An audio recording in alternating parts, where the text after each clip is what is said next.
ദൈവനാമത്തിന് മഹത്വമുണ്ടാകട്ടെ. ഈ പുതിയ പ്രഭാതത്തിൽ ദൈവസന്നിധിയിലേക്ക് നമുക്ക് അടുത്തു വരാം. ഇന്നത്തെ വായന ഭാഗം ലേവ്യ പുസ്തകം 7 മുതൽ 9 വരെയുള്ള അധ്യായങ്ങളാകുന്നു.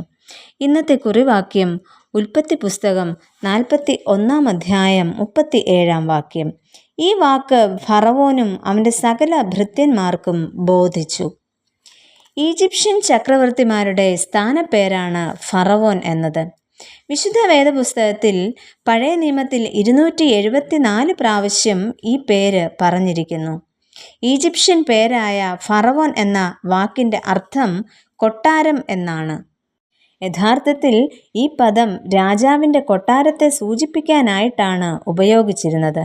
എന്നാൽ പിൽക്കാലത്ത് അത് ഭരണ സംവിധാനത്തെയും പിന്നീട് അത് രാജാവിനെ സൂചിപ്പിക്കാനായും ഉപയോഗിച്ച് തുടങ്ങി. മിസ്രയീമിലെ 4 ചക്രവർത്തിമാരുടെ പേരുകൾ മാത്രമാണ് പഴയ നിയമത്തിൽ രേഖപ്പെടുത്തിയിട്ടുള്ളത്. 1 ഫറവോൻ നെഖോ, 2 ഫറവോൻ ഹോഫ്ര, 3 ശീശശ്, 4 സോവ്. എന്നാൽ ഫറവോൻ എന്നു മാത്രം പറഞ്ഞാൽ ഈജിപ്തിലെ ഒരു ചക്രവർത്തി എന്ന് മാത്രമേ നമുക്ക് അർത്ഥമാക്കുവാനായിട്ട് സാധിക്കുകയുള്ളൂ. എന്നാൽ ഇന്ന് നമ്മൾ ഉൽപ്പത്തി 41 അധ്യായത്തിൽ പറയുന്ന ഫറവോ രാജാവിനെക്കുറിച്ചാണ് ചിന്തിക്കാമെന്ന് ആഗ്രഹിക്കുന്നത്. ഒന്നാമതായിട്ട് ദൈവങ്ങളായിരുന്നു രാജാക്കന്മാർ. ചരിത്രകാലത്തെ ഈജിപ്റ്റ് സംസ്കാരത്തിൻ്റെ പ്രധാനമായ സവിശേഷതയായിരുന്നു പ്രത്യയശാസ്ത്രം. ഈ വ്യവസ്ഥകളും ഈജിപ്തിലെ രാജ്യത്വവും ദൈവികമാണെന്ന് നേതൃത്വവും പ്രജകളും ഒരുപോലെ വിശ്വസിച്ചിരുന്നു. എന്നാൽ അതിപുരാതനമായ രാജവംശങ്ങൾ ദൈവങ്ങൾ തന്നെയായിരുന്നുവെന്ന് അവർ വിശ്വസിച്ചിരുന്നു.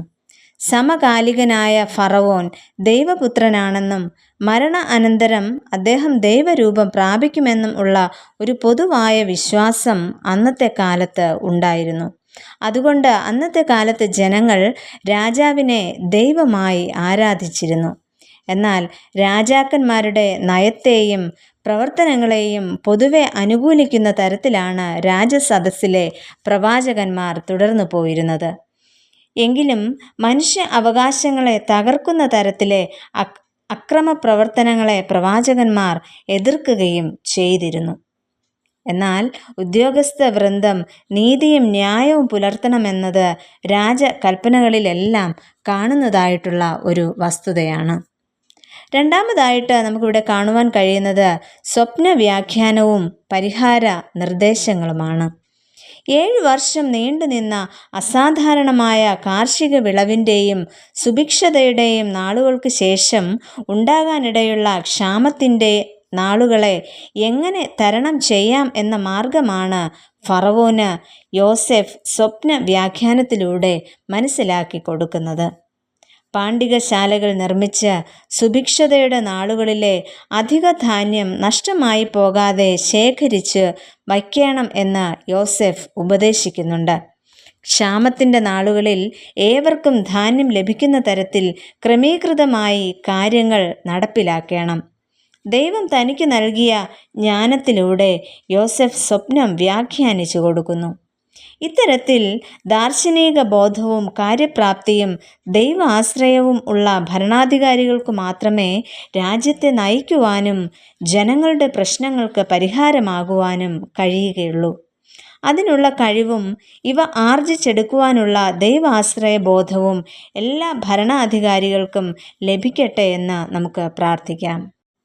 പ്രിയ കർത്താവേ, ദൈവാശ്രയ ബോധത്തോടെയും നീതിയുക്തമായും ഭരണം നടത്തുവാൻ രാജ്യത്തിൻ്റെയും സഭയുടെയും ഭരണകർത്താക്കളെ സഹായിക്കണമേ.